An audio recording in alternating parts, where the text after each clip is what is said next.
កាសល្អហើយបងប្អូនអាចហៅគ្នាឬក៏ share បន្តកាសល្អដែលអាចចូលរៀននៅក្នុងចំណេះដឹង thread ជាមួយបងរិទ្ធផ្ទាល់ម៉ោង 1 ហ្នឹងនៅក្នុងក្រុមខ្ញុំហ្នឹងក្រុមមាសនេះបងប្អូនបងប្អូនអាចចូលមក page របស់ខ្ញុំ TCA ក្រុមនេះហើយបងប្អូនចូលតែក្រុមមាសនេះក៏បានដែរក្រុមនេះដែលបងរិទ្ធនឹង live បរៀននៅទី3នេះអញ្ចឹងបងប្អូនដែលចង់ឈរជើងនៅក្នុងវិស័យនឹងយូរអាចចូលមកក្នុងក្រុមនេះរៀន free ទេបងរិទ្ធគាត់បរៀន free ទេនឹង live បរៀនផ្ទាល់បងប្អូនមានចម្ងល់ចង់សួរពីបញ្ហាផ្សេងៗពាក់ព័ន្ធជាមួយការ trade ជាមួយនឹង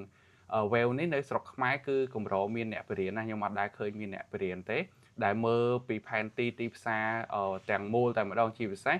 សម្រាប់បងប្អូនដែលមានទុនធំចង់វិនិយោគជាមួយ sport អីហ្នឹងគឺយើងប្រើជាមួយ style នេះខ្ញុំឃើញថាល្អមែនតើយើងអាចដឹងទិសដៅផ្សារពេលណាដែលយើងគួរតែចូលពេលណាដែលយើងគួរតែចេញពីទីផ្សារអញ្ចឹងបងប្អូនអាចចូលទៅក្នុងក្រុមខ្ញុំម៉ោង 1 នេះខ្ញុំថតនេះម៉ោងជា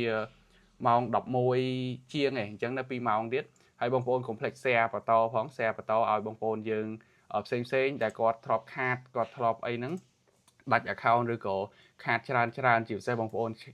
ខាតច្រើនអីហ្នឹងជាមួយនឹងការ trade crypto ក៏ forex អីផ្សេងបងប្អូនចូលក្រុមនេះរៀនទោះជាយើងមិនបានចំណេញវិញភ្លាមប៉ុន្តែយើងអាចនឹងឈរជើងនៅក្នុងវិស័យ trade នឹងបានយូរហើយនឹងអាចរកផលចំណេញទៅតាមក្រោយអញ្ចឹងបើសិនជាយើងចូលទៅតាមអារម្មណ៍ខាតច្រើន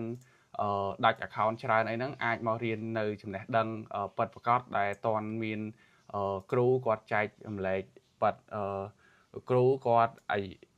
នៅក្នុងនេះគឺ10ឆ្នាំជាងហើយគាត់ចែករំលែកនៅក្នុងក្រុមច្រើននៅក្នុងវិស័យ trade គាត់នៅជាង10ឆ្នាំហើយគាត់ច្បាស់អំពី technical ពីការរាប់ wave ផ្សេងដែលគាត់នឹងបរៀនថ្ងៃហ្នឹង down theory ដែលគាត់នឹងបរៀននៅម៉ោង 1 អញ្ចឹងបងប្អូនអាចហៅបងប្អូនពួកម៉ាអីផ្សេងមកខ្ញុំព្យាយាមហៅបងប្អូនហ្នឹងគឺខ្ញុំសប្បាយចិត្តមែនតើបានបងរិទ្ធគាត់